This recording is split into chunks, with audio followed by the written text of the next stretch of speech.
नमस्कार, मैं सपना कुमारी। स्वागत है आप लोगों का अमरउजाला.com पर। तो चलिए जानते हैं मेरठ से पश्चिम उत्तर प्रदेश की अब तक की प्रमुख खबरें।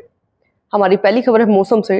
सुबह से बारिश के बाद मौसम हुआ सुहाना, रिमझिम फुहारों के बाद गर्मी से राहत, साथ ही तापमान में गिरावट। अगली खबर सामने आ रही है सहारनपुर से। बता दें कि घंटों कतार में लगने के बाद भी नहीं मिल पा रहा उपभोक्ताओं को सिलेंडर। मामला है सहारनपुर की नकुल में स्थानीय इंडियन गैस एजेंसी का, जहां पर लोगों को कई दिनों से भारी समस्या का सामना करना पड़ रहा है। पूछताछ करने पर लोगों का कहना है कि सुबह से शाम तक कतार में खड़े होने के बाद भी उन्हें गैस उपलब्ध नहीं कराई जा रही है, जिस कारण उनके अंदर काफी आक्रोश देखने को मिल रहा है। अगली खबर हमारी सामने आ रही है मेरठ सेंटर मार्केट ध्वस्तीकरण से। व्यापारियों का आर पार की लड़ाई करने का ऐलान, साथ ही रात भर चली बैठक, सुबह हटाए गए बोर्ड्स। मेरठ के सेंटर मार्केट में सुप्रीम कोर्ट के आदेश के बाद रात भर अफरा तफरी का माहौल देखने को मिला, जहां पर भारी मात्रा में लोगों की तैनाती, लोगों की जमावड़ा देखने को मिला। दुकानों से बोर्ड हटाए गए, मरीजों को शिफ्ट कराया गया, अस्पताल में शिफ्ट किया गया, साथ ही व्यापारियों ने आर पार की लड़ाई करने का ऐलान भी किया। इस मामले की गंभीरता को देखते हुए सुबह से ही क्षेत्र में भारी मात्रा में पुलिस बल की तैनाती कर दी गई है। हमारी अगली खबर सामने आ रही है। सेंटर मार्केट पर सियासत तेज, अतुल प्रधान बोले सांसद अरुण गोविल को बुलाओ, असली फिल्म तो यहाँ चल रही है। मामला ध्वस्तीकरण से जुड़ा है। बता दें कि मेरठ के सेंटर मार्केट विवाद पर सधना विधायक अतुल प्रधान ने तीखी प्रतिक्रिया दी है। उन्होंने सांसद अरुण गोविल से हस्तक्षेप करने की अपील करते हुए कहा है कि व्यापारियों की पीड़ा सुनने की जरूरत है। पूरी भारतीय जनता पार्टी की सरकार धोखे की सरकार है, ये झूठ की सरकार है और इनके जो जनप्रतिनिधि जनता ने चुने हैं उनकी स्थितियां ऐसी हैं कि वो अपने नेताओं से जाकर कोई बात नहीं कह सकते। और यहाँ के सांसद महोदय जो चुने हुए हैं, वो चुने हुए सांसद का जो काम होना चाहिए वो काम नहीं कर पा रहे।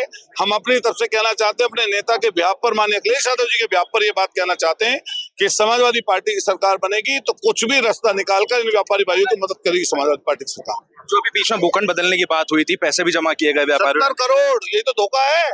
इसी भारतीय जनता पार्टी के नेताओं ने ये कहकर कि पैसा जमा कर दीजिए, सेटबैक छोड़ दीजिए, वो सारे काम करा लिए, हथौड़े लोगों ने चला लिए, सारे काम कर लिए। उसके बावजूद भी अब 70 करोड़ रुपए भी ये लोग रख लिए अपने पास और यहाँ पर सील लगाने का काम कर रहे हैं, जो बिल्कुल धोखा है। आपने व्यापारियों से यहाँ बातचीत करी है कि व्यापारियों को क्या रुख सामने देखना? हम सदन में उठा चुके, मान लिया हम तो भाई विपक्ष में हैं, हम तो ऐसी आवाज उठा सकते हैं, तो हम आवाज उठा रहे हैं और हम बीजेपी के नेताओं से भी कहना चाहते हैं उनको भी आवाज उठानी चाहिए। दूसरी खबर सामने आ रही है। सुप्रीम कोर्ट के आदेश पर अस्पतालों पर भी सीलिंग की तैयारी, साथ ही देर रात तक मरीजों को किया गया शिफ्ट। सुप्रीम कोर्ट के आदेश के अनुसार 44 संपत्तियों में कई अस्पताल भी शामिल है, जिसमें मंगलवार सुबह इन अस्पतालों में भी सीलिंग की कार्रवाई आवास विकास परिषद की ओर से की जाएगी, जिसके चलते देर रात तक अस्पतालों में मरीजों को अस्पताल खाली करने के लिए कहा गया। हमारी अगली खबर है बागपत से, जिसमें 170 तोतों के साथ 3 पकड़े 2 फरार। ये मामला है दिल्ली सहारनपुर नेशनल हाईवे पर पेरिफेरल एक्सप्रेस वे के पास। पीपल फॉर एनिमल टीम ने 170 पहाड़ी तोतों के साथ 3 को गिरफ्तार किया, जिसमें कि 2 फरार हो गए। बता दें कि ये इन तीनों से पूछताछ करने पे इन्होंने बताया कि वो राजस्थान से या दूसरे स्टेट से तोते खरीद के लाते थे और उन्हें यहाँ पर बेच देते थे। इस मामले में 3 की गिरफ्तारी कर ली गई है, 2 की तलाश जारी है। लगातार बने रहिए अमरउजाला.com पर। ऐसी ही अच्छी खबरें जानने के लिए बहुत बहुत शुक्रिया। आपके राज्य की खबरें, आपके शहर की खबरें सबसे पहले जानने के लिए देखते रहें अमर उजाला।